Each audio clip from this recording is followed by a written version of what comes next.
Welcome to MarcusG.tv. I'm Chef Marcus Guiliano. I'm a chef on a mission. Today's mission is organic food and organic wine. I'm answering a comment on YouTube for my video the other day. How important is a college degree for opening a restaurant? And the bottom line is it's not. There's a lot of other things that are much more important than a college degree to be a chef or to open your own restaurant or open your own business. I mean, colleges, let's face it, is becoming obsolete nowadays with the technology we have on the internet. But that's not what this video is about. This video is about organic food and organic wine. One of the comments from that video, though, is, Marcus, you mentioned smoozing with guests and talking about wine. How much do they actually know about wine? I'm referring to the guests. Are people becoming more aware of organic and biodynamic wines? How is the demand? Are people interested relative to the desire for organic food? What do people actually look for when choosing bottles of wine? It's rare to spot a bottle you've tried before unless you're eating at the same spot over and over. This is a really good topic. So a lot of people are totally interested in organic food, drink local, eat local. And when it comes to wine, they kind of throw a lot of that aside. There's not many people that actually say, you know, I want my wild salmon, my grass-fed beef, and my organic wine. That just doesn't really happen. I would say less than 10% of people are really concerned about if there's chemicals in their wine, if there's egg whites in their wine, if it's organic, if it's biodynamic. Less than 10% of the people that ask me for wine on a daily basis are interested in those other attributes of wine. But the food, at least 50%, even 60% in my restaurant are concerned about the food that they're actually eating. Now, a lot of people come to my restaurant because we have great tasting food. They could care less about organic. But when it comes to the people that know what they're talking about, not know what they're talking about, but people that actually want good food, they're there and they're coming in and they're conscious. But then when it comes to the wine, the questions fall to the wayside. Now, I do have a lot of people that do say, hey, no, I want organic, I want low sulfites, no sulfites. And very rarely, along that same 10%, I'm including in people that say, I want to drink local. I want to drink something that's really local because I want to support local economy. And wine that really doesn't happen as much as does a beer. Beer is huge. People love to drink local craft beer. And I think the reason for this, or I know the reason for this is, you know, when you look across the country, every state makes wine, every state makes beer. However, every state doesn't make good wine. So we look to California for the good wines, or Oregon or Washington. But I'm in New York. I'm in the Hudson Valley. Hudson Valley is the oldest wine region in the country. We have half an hour from here, we have the oldest running vineyard in the United States. The Hudson Valley is filled with wineries. There's probably 20, 30 wineries here on the Shawangunk Wine Trail. 2 hours north of us is the Finger Lakes. There's hundreds and hundreds of wineries up in the Finger Lakes. Long Island is very well known for their wines, including their reds, their merlots, their cabernets, their cab francs, their chardonnays. So we have three very unique wine regions here in New York that are making some really good wine. But the consumer is not trained yet to say, oh wow, let's drink local, let's drink New York. Now, tourists are more apt to drink local wine than somebody who lives local. Interesting fact about that. People will walk in that I know are tourists, and they say, I want to drink anything that's local. I drink white wine, give me something that's local. Or I drink red wine, give me something that's local. And those people, the people you know that are in the area that want to experience what's happening here.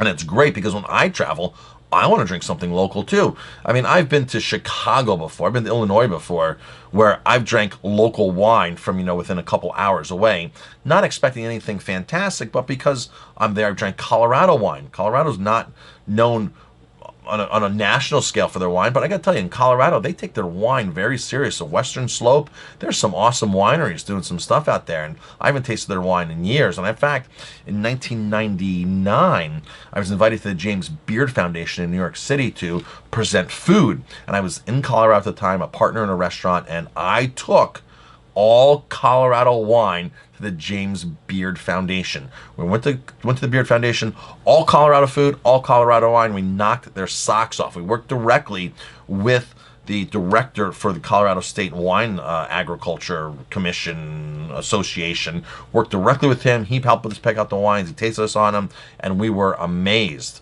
with the quality that was happening. 3 hours away from us on the western slope of Colorado. Even when we were on the Front Range, Pikes Peak, there's a vineyard in front of Pikes Peak. They've been there since the 80s. So, back to how people consume wine versus food. So, wine, I mentioned California, but when we talk about wine, a lot of people have grown up with the liking of, hey, I come from an Italian family, we drink Italian wine. Or I like French wine, I like Bordeaux. And these are traditions that they've carried on for probably maybe a decade, 2 decades, 3 decades, wine drinkers. So they're kind of stuck into a rut.